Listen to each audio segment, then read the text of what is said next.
Welcome back to episode 4 of UTS Student Hacks with Avi and Kelly. Today we'll be talking about the dreaded topic of presentations. As most, if not all, of our classes have gone online, we will be discussing specifically how to engage a group of people when you're not in the room. The information we present to you could also be applied to future video interviews. It isn't always easy to project yourself as calm, cool, and collected in front of an audience. I used to get nervous, sweaty palms, my voice might begin to break. Essentially, my whole body decided to backfire on me. As much as I would like to say there's a quick fix for it, there isn't. Like the saying goes, practice makes perfect. Remember, it's also a-okay to mess up.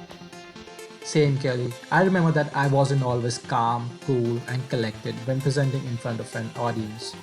But after some practice, I could already see some improvements in myself. And there is only a few lucky people that are natural presenters. The rest of us have to practice, learn from our mistakes, and muddle through. But it doesn't have to be that way, does it, Kelly?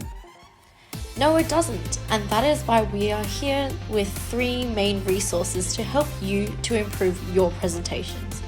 They are UTS Careers, to help you practice talking in high-pressure situations and engaging an audience online. UTS Helps, to make sure you are prepared and set for your presentation. And LinkedIn Learning, for videos about projecting your confidence even when you are nervous. Essentially, be prepared, practice, and project confidence. Fake it till you make it. Let's jump into UTS Careers.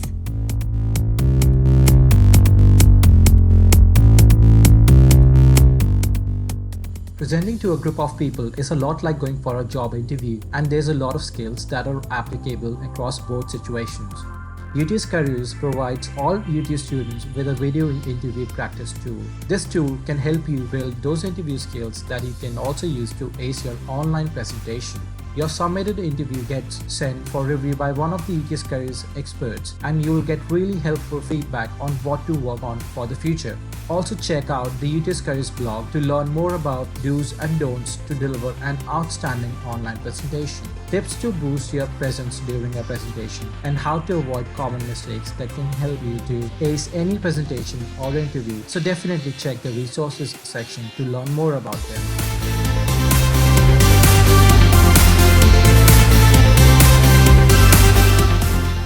As Avi and I are current UPass leaders, which is under UTS Helps, we know how helpful UTS Helps can be. Just like its name, UTS Helps can really help you academically.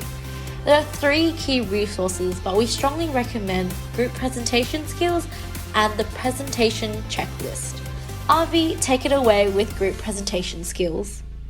A helpful resource from UTS Helps that is worth your time is David Sauter's video that highlights the key points to remember for executing an excellent presentation. He talks about the benefit of reflecting on your presentations from the past and making notes on what went well and what did not, so that you can learn from previous experiences. He also emphasizes the importance of being well prepared on the topic that you're going to present. This particular video is like a visual guide. Personally, if any time I had a presentation due, I would make sure to start my presentation by going through this video and other helpful resources offered by UTS Helps, as it helps me to be more focused and think clearly on how to keep my presentation material engaging and be better prepared to deliver in front of large audiences. After checking out the group presentation skills, take a look at the presentation checklist. This checklist is broken down into 3 main sections. 1. Content. 2. Organization of information. And 3. Delivery of presentation. Content focuses on whether what you have actually prepared actually answers the question, and it's written to be pitched to the audience you're presenting to. This means using the right academic language. Organization of information ensures you have an intro, body, and conclusion. As silly as it might sound, sometimes we forget that presentations do need structure, and with structure comes logically presented ideas and arguments. One checkbox that I found really useful in the organization of information section is making sure you have at least the minimum required number of academic resources.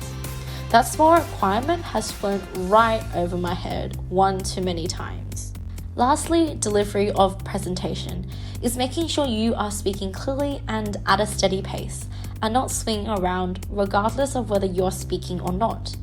If you have slides, make sure they are relevant and used to help your presentation, and double checking you are familiar with them.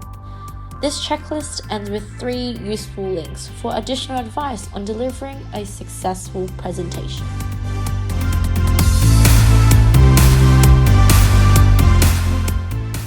If you have listened to any of our past episodes, which you should get onto if you haven't already, wink wink, you'll know our love for LinkedIn Learning. A brief intro to LinkedIn Learning: it's a platform filled with videos from industry experts on how to tackle basically any problem. The video we recommend to ace your presentations is How to Convey Power and Authority, which is about the topic of noticing and controlling your body language. For example, noticing when you are slumping over and correcting it, or even doing some power poses like Wonder Woman and Superman to make you feel confident. Check out the description below for the links to the videos about body language and other useful videos to help give you an awesome presentation. Thank you so much for sticking to the end of episode 4 with Kelly and I. Once again, all the resources mentioned are linked in the description down below with the other resources. Hope you've been enjoying the podcast so far. We'll see you next week for episode 5 about self-care and looking out for others with Rebecca and myself. Until then, go ace that presentation.